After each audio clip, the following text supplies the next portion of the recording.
లుబ్నా సర్వత్ గారు పర్యావరణవేత్త, అలాగే సాదిక్ గారు విశ్లేషకులు అండ్ సిపిఎం రాష్ట్ర నాయకులు తీగల సాగర్ గారు కూడా జాయిన్ అయ్యారు. నమస్తే అండి, వెల్కమ్ టు అవర్ షో.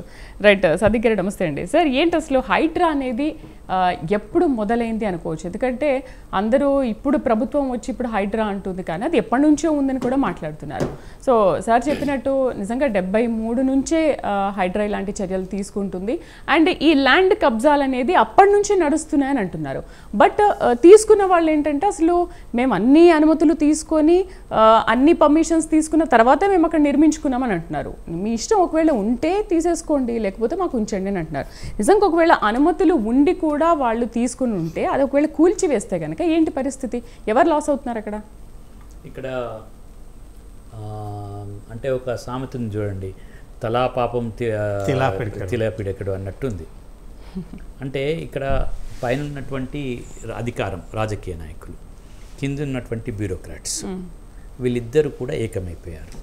వీళ్ళిద్దరికీ ప్రజల పట్ల, ప్రజా వనరుల పట్ల, ప్రకృతి పట్ల, వీళ్ళిద్దరికీ కూడా అధికారంలో ఉన్న వాళ్ళకి, తర్వాత ఈ బ్యూరోక్రాట్స్కి, ఈ సలహాలు ఇచ్చే బ్యూరోక్రాట్స్కి, ఈ అధికారులకి, వీళ్లకు పైసలు ధ్యేయంగా, కుంభకోణాలు ధ్యేయంగా పనిచేస్తారు.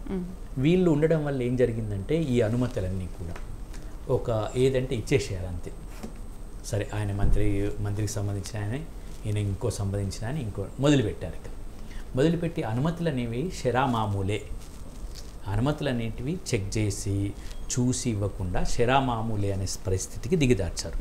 దీనికి ఖచ్చితంగా బ్యూరోక్రసీ, అప్పుడు పనిచేసినటువంటి అధికారులు, ఖచ్చితంగా బ్యూరోక్రసీ, నెక్స్ట్ అప్పుడు అధికారంలో ఉన్నటువంటి రాజకీయ పార్టీల వాళ్ళు, ఈ రెండింటిని మనం అర్థం చేసుకుంటే మనము రాజకీయ పార్టీలు కానివ్వండి, ప్రజాస్వామ్యంలో అధికారులు కానివ్వండి, ప్రజల గురించి పనిచేస్తారు.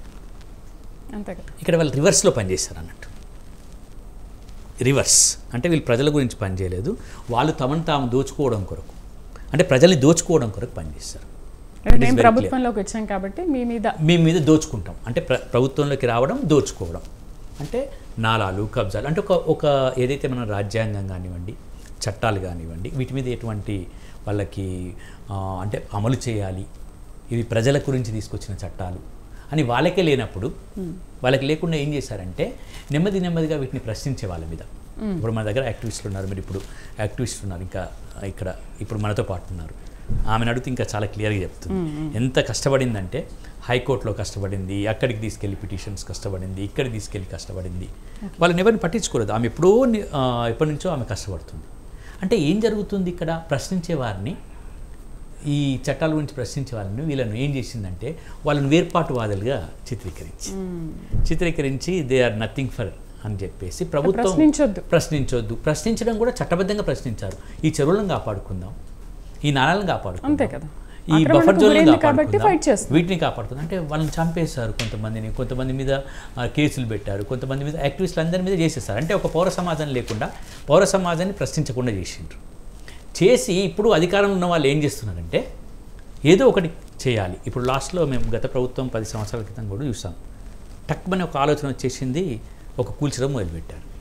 కూల్చడం కొనసాగుతుందా అనేది ఒక పెద్ద ప్రశ్న అండి. ఇప్పుడు కూల్చడం సాగుతుందా, ఆ సాగుతుందా తెలియదు.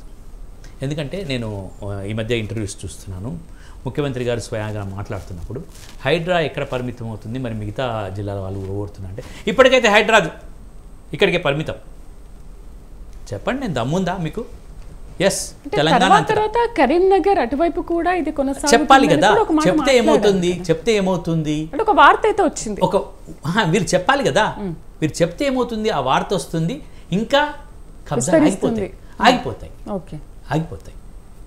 అయితే అధికారం ఉన్నవాడిదే చేయైపోయి మొత్తం భూ ఆక్రమణ జరిగింది. ఇప్పుడు మేము ఒక సమగ్ర పరిష్కారం చెప్తున్నాం.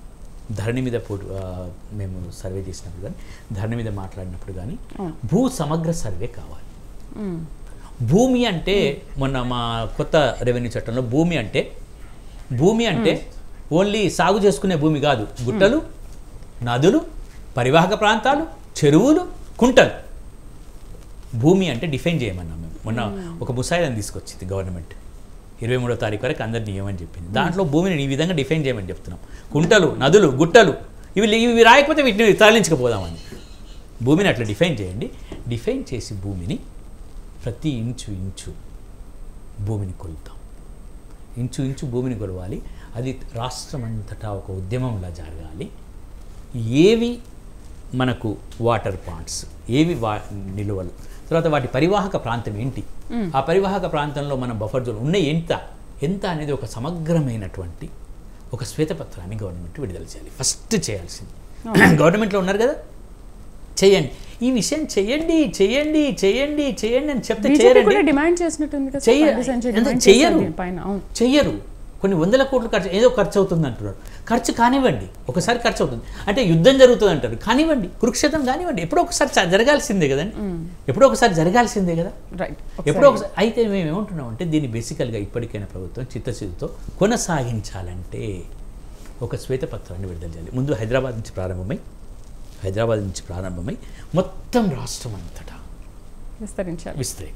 ఆ విస్తరించిన రోజు మనం హర్షిస్తాం.